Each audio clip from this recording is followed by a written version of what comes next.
running game. Mariano's now going back. He's still going back. He's near the wall, and it is. He caught it. He caught it. He fires it back in. Now Hundley grabs it. The throw to second base, and maybe.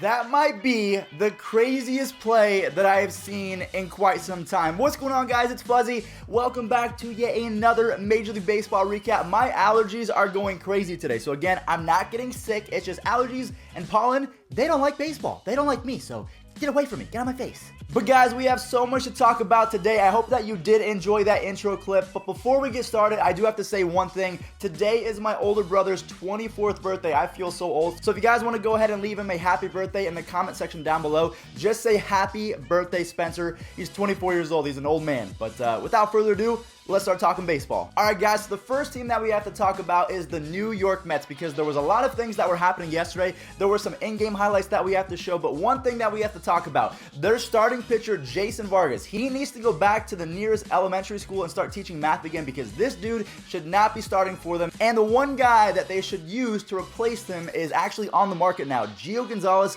I think that they can sign him for a little bit less than Dallas Keuchel, so I think it would be the perfect fit. So all you Mets fans, you should start tweeting at the Mets. Go sign Gio Gonzalez, because it'd be perfect. Jason Vargas gets to go, Gio Gonzalez comes in. Perfect. So now that we have all of the updates out of the way for the Mets, what we're going to do is we're going to show the highlights from yesterday, because Noah Syndergaard, he didn't have the greatest day on the mound, but in the batter's box, it seems like Pete Alonso, the rookie, is starting to rub off on the pitchers, because Jacob deGrom has a home run this year, and now Noah Syndergaard. So Syndergaard, Pete Alonso, take it away, guys. And he hits one in the air to deep center field. Back goes Fowler to the warning track. Back near the wall. It goes off his glove over the wall. Syndergaard. Sure he'd be in the lineup today. And Alonso hits one deep to center field. Back goes Fowler. And that ball is way out of here. All right, let's shift to this. We are going to one of the nastiest pitchers in Major League Baseball history. I don't care what you say. He is officially one of the nastiest. Jordan Hicks of the St. Louis Cardinals ended the game yesterday with a 104 mile an hour. I think it was a fastball or a sinker. Regardless, the 104 is 104. This is coming from the same guy that threw a 106 mile an hour. There's no words. Jordan Hicks, just show us what you got, man. It's just insane how he's a human being, just like you and I. How come he can do this? It's not fair. And the 1-2 pitch by Hicks. Struck him out. Ends it with a strikeout. 104. So even as a left-handed hitter, I would never want to get into the batter's box against Jordan Hicks. I just can't even fathom the fact that someone can see 104 miles an hour with their eyeballs. But speaking of something that was not fair, the Braves. It seems like when Josh Donaldson is on top of his game, the Braves are going to be a team that is just not fair to play against. Yesterday, the Braves actually throttled my favorite team, the Cleveland Indians, and it was just a really weird game. The bullpen really sucks for the Indians. I'm not really too sure what to make of our team, because Lindor's back, our pitching is great, our offense is sometimes good, our bullpen's really bad. I'm not going to take anything away from the Braves, because you guys played an amazing series so far. Take it away. Now the pitch. A swing and a high drive. Deep left. Down the line it goes. Seeing the beginning of a career of a superstar for many years to come. Donaldson to left and hit an absolute ton. Oh my goodness. Oh man.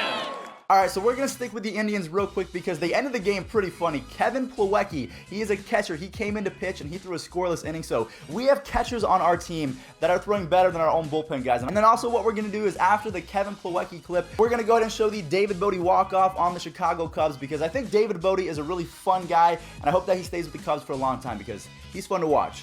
Here's the pitch. Cubs win. Cubs win.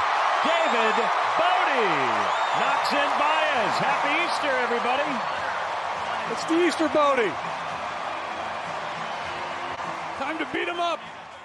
Alright guys, so now we are getting to the point. You guys know why I'm wearing this shirt. I am trying to do my best to figure out how this man is doing what he's doing. Christian Yelich, in his last 7 days of playing baseball, has a .417 batting average with 8 home runs and 16 RBIs. Most guys can't do that in a month. But even as good as Christian Yelich is, he was not the star from yesterday's game. Cody Bellinger proved that he is deserving of some MVP talk already. I know it's the first month of the season. I might be speaking out of my butt right now, but I promise you guys, Cody Bellinger should be able to keep this up. He showed it yesterday by robbing a home run from Christian Yelich and then following it up by a home run off Josh Hader. So when you rob the MVP of a home run and then you hit a home run off one of the best relief pitchers that we've seen in the last decade,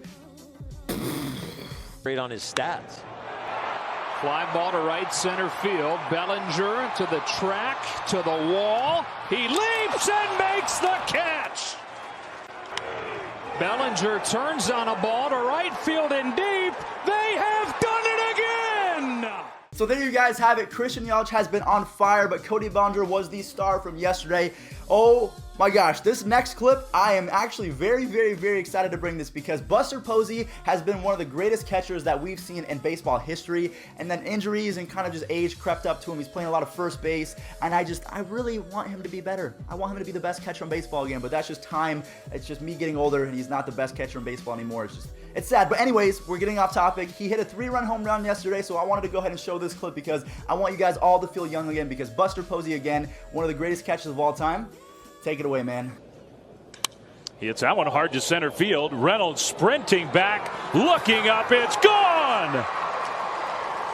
That's the big hit the Giants have been lacking, and that's the first home run in a long while for Buster Posey. A 3-run homer puts the Giants ahead 3-2.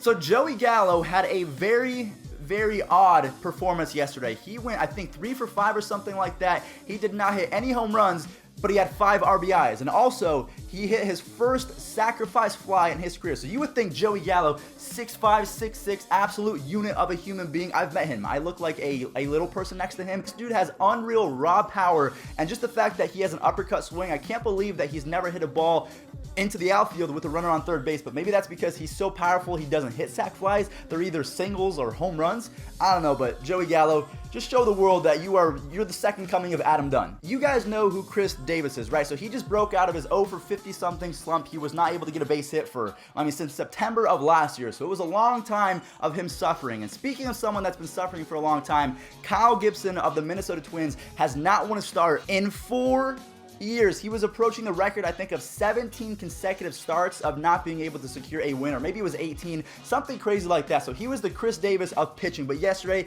he was able to secure a win for the Minnesota Twins. And also sticking with the pitching, we have Steven Strasburg of the Washington Nationals. He went 8 innings scoreless yesterday, so he was very dominant, and also he became the all-time Nationals leader. So it's just crazy to see that Steven Strasburg, I feel like it was yesterday when I saw him go #1 at a UC, I think it was San Diego or UCLA. I don't remember which college that he went to, but I just remember seeing his little beard and thinking, wow, that dude's kind of young to have a beard. And then him coming on, I think he had 13 strikeouts in his major league debut. So we've come a long way since then. Bryce Harper's no longer on the Nationals, so it's crazy how fast time flies. But I wanted to give some props to Gibson and Strasburg. Way to go, guys. Alright guys, so what we're going to do is we're going to try something a little bit different. So I know I don't have time to talk about every single highlight from every single game. So what we're going to do going forward is we're going to go ahead and try and end the videos with the highlights from the games that I did not talk about. So for example, we didn't talk about the Angels game, we didn't talk about the Red Sox game, we didn't talk about the Tigers game. Tommy La Stella went off, the Red Sox I think just swept the Rays, so that was amazing. And then honestly, the Tigers and the White Sox, 2 teams that should be decent in 2019, but maybe they didn't have the greatest of highlights. So we're going to go ahead and just show all the rest of them. Thank you all so much for watching, guys. We are so close to 90.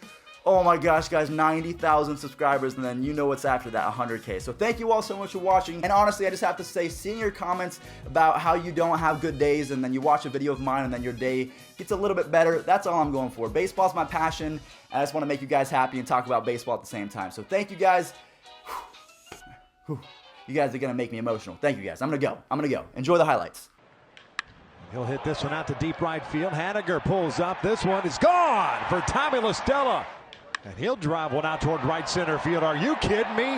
What's gotten into this guy? He's Tommy Boy. Beckham launches one to left. Jimenez drifting over. That's in the corner, and that is gone. Jimenez